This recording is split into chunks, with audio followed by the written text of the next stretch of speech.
অন্যান্য ফলের মতো অতিরিক্ত যত্ন ছাড়াই লাভজনক হয়ে উঠেছে লটকন চাষ। পঞ্চগড়ের কৃষকরা বলছেন, মৌসুমের শুরুতেই ভালো দাম আর চাহিদা থাকায় তারা এখন অনেকটাই আত্মবিশ্বাসী।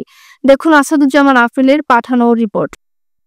পঞ্চগড়ের প্রান্তিক কৃষকের আঙিনায় টসটসে টক মিষ্টি স্বাদের লটকন যেন রূপ নিয়েছে স্বর্ণফলে। গাছের গোড়া থেকে মগডাল সবখানেই থরে থরে লটকন। এক একটা গাছে ধরেছে 5 থেকে 10 মণ পর্যন্ত ফল। কোনো প্রকার রাসায়নিক বা অতিরিক্ত শ্রম ছাড়াই প্রাকৃতিক উপায়ে চাষ হওয়া লটকনের এই বাম্পার ফলনে মুখে হাসি কৃষকের। জেলার উৎপাদিত লটকনের গুণগত মান ও স্বাদ এতটাই ভালো, স্থানীয় বাজার পেরিয়ে প্রতিদিনই যাচ্ছে রাজধানী ঢাকা সহ দেশের নানা প্রান্তে। চাষিরা বলছেন, খরচ কম, লাভ বেশি। লাগাইছি 70টা গতবারে বিক্রি করছি 2.5 লাখ, এবারে বিক্রি করলাম 3,20,000। হ্যাঁ, বছরে বছরে এখন দামও হচ্ছে, আমিও লাভবান হচ্ছি। হ্যাঁ, এখন আমার সংসার এইভাবেই চলে, এই বাগান দিয়েই মনে কর। আমাদের এখানটায় গাছ আছে 65টা। গত বছর আমরা বিক্রি করছি 2.5 লক্ষ টাকা, এবার বিক্রি হলো 3,20,000 টাকা। তো যত দিন যাচ্ছে আমাদের বাগান তত দাম বৃদ্ধি হচ্ছে। 18টা গাছ আছে, আমি আরো 4 বিঘা লাগাইছি। তবে এই 18টা গতবারে যা বিক্রি করছি তুলনামূলক এবারে বেশি বলছে পার্টি। যাক, যেহেতু আমি এটা থেকে বিক্রি করে দেখতেছি অনেক লাভবান, অতএব এই কারণে আমি আরো 4 থেকে 5 বিঘা আরো লটকো বাগান লাগাইছি।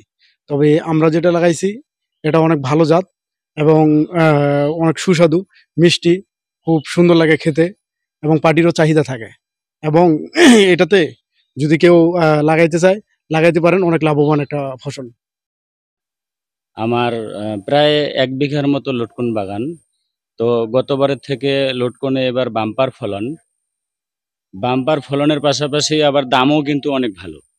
আবার এবার লটকন দেখতে অনেক বড় সাইজ হয়েছে, আবার খাইতেও অনেক সুস্বাদু। তো আগামীবার নিয়ত আছে, তো আমি আরো 1 বিঘা বাড়িয়ে বাগান করবো আর কি। জেলা কৃষি বিভাগের তথ্য বলছে, এবছর পঞ্চগড়ে 43 হেক্টর জমিতে লটকন চাষ হয়েছে। এতে সম্ভাব্য উৎপাদন ধরা হয়েছে প্রায় 416 মেট্রিক টন। পঞ্চগড় জেলার দেবীগঞ্জ উপজেলার চিলাহাটি ইউনিয়নের ভাওলাগঞ্জ ব্লকের তিস্তাপাড়া গ্রামের কৃষক গোকুল চন্দ্র রায়, ওনার বাড়ির আশেপাশেই উনি অনাবাদি এবং পতিত জমিতে লটকনের বাগান করেছেন, পাশাপাশি সুপারির বাগান করেছেন। আমরা উপজেলা কৃষি অফিস থেকে ব্লক পর্যায়ে কর্মরত উপসহকারী কৃষি অফিসাররা ওনাকে সার্বক্ষণিকভাবে সব রকমের পরামর্শ এবং সহায়তা করে আসছে। পরিত্যক্ত বাগান বাড়ির আশপাশের ফাঁকা জায়গা সবখানে পরিকল্পিতভাবে লটকন চাষে এগিয়ে এলে যেমন মিলবে পরিবারের পুষ্টি, তেমনি কৃষকরাও হবেন অর্থনৈতিকভাবে স্বাবলম্বী।